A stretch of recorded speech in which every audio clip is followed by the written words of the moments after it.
और ये स्टार्टअप बिहार से शुरू हो सकता है, कोई सोच भी नहीं सकता था। और ये लड़का तो बिहार के किसी बड़े शहर से नहीं बल्कि पटना से करीब 200 किलोमीटर दूर एक छोटे से जिला सहरसा से था, और उससे भी 10 किलोमीटर दूर उसका गांव था।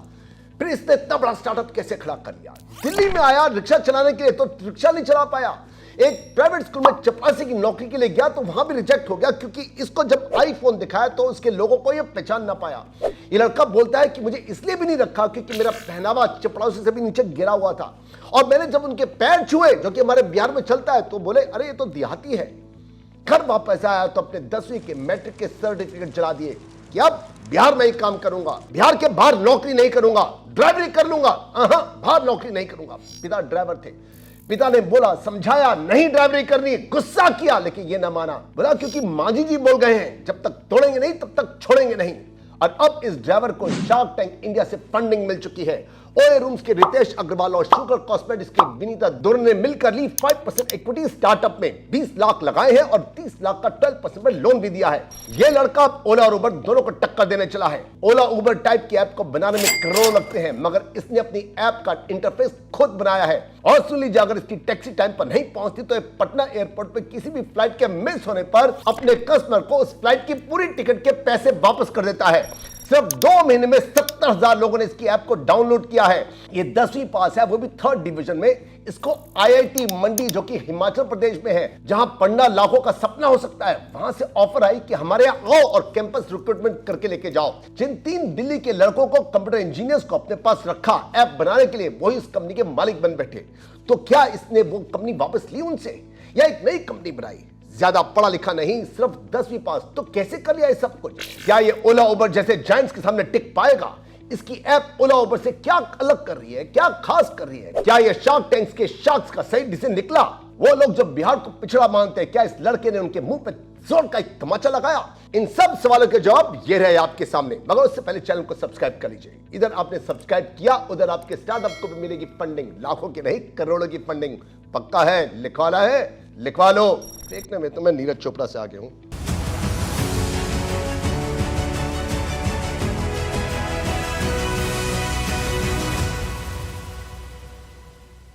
इस लड़के का नाम है दिलखुश, और ये है बिहार के सहरसा से भी 10 किलोमीटर आगे एक छोटे से गांव से। पिता बस चलाते थे। गांव में एडमिशन हुआ एक सरकारी स्कूल में। पहनने के लिए जो उसको स्कूल ड्रेस मिली, वो भी पूरा हफ्ता पहननी पड़ती थी। पूरे हफ्ते के बाद संडे को जाके धुलती और फिर अगले हफ्ते फिर उसी को पहनना पड़ता। इसी रंग से पूरे साल इसने एक ड्रेस में अपनी एजुकेशन ली है।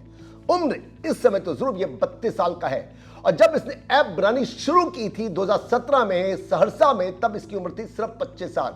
और शादी इसने और बहुत पहले कर ली, जब ये नाबालिग था, उम्र थी तब इसकी 16 साल की। और जब ये नौकरी के लिए गया था, जैसा आपको बताया था, ये आईफोन का लोगो पहचान ना पाया तो नौकरी नहीं मिली।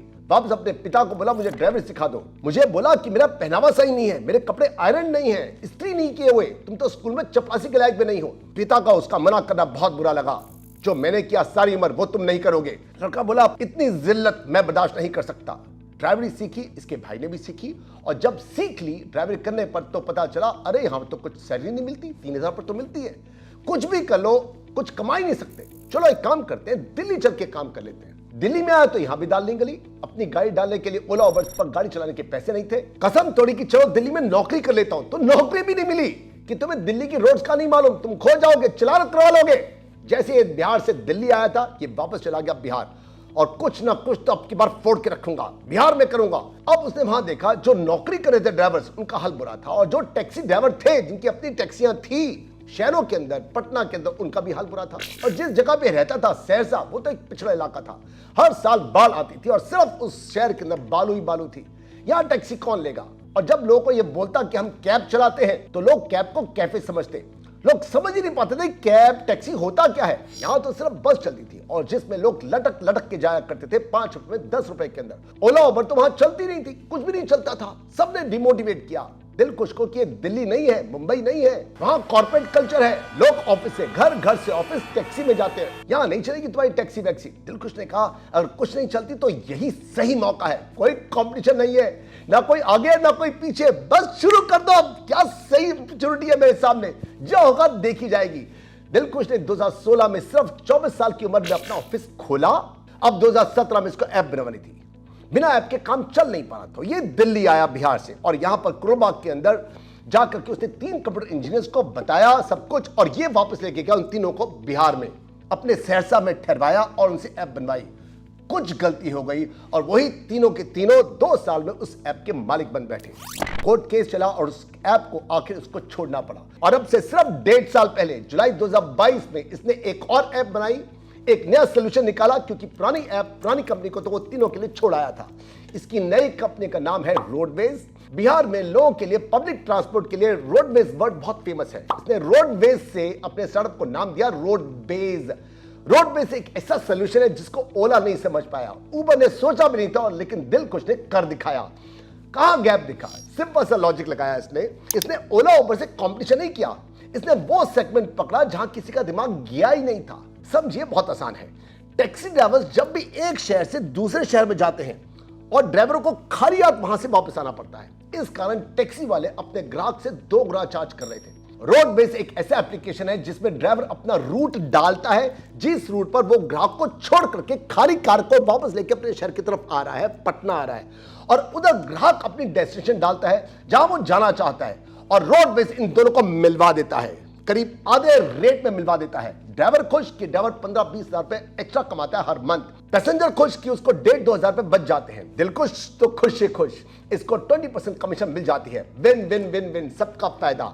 इसकी ऐप रोडवेज ने अब तक 40,000 लोगों के लाखों रुपए बचाए हैं और ड्राइवरों को लाखों रुपए कमा के दिए हैं, और खुद तो कमाए ही कमाए हैं। एक एक करके आज 3,000 ड्राइवरों का नेटवर्क इसके साथ जुड़ा हुआ है। धीरे धीरे करके आज इसकी टीम में IITians हैं, IIM से लोग हैं, और दिल खुश पूरे देश के युवाओं को कहते हैं कि अगर सफल बनना है तो नींद और निंदा दोनों को त्यागना पड़ेगा, और नसीब के भरोसे मत बैठना। कोई आके आपको ये नहीं करेगा प्लीज मेरी कंपनी को ज्वाइन कर लो, प्लीज मेरी कंपनी को ज्वाइन कर लो। खुद की लड़ाई है, खुद ही निपटानी है तुम्हें। और दूसरा, दिलखुश कहते हैं अगर कोई चेंज लाना है तो पागल बन जाओ।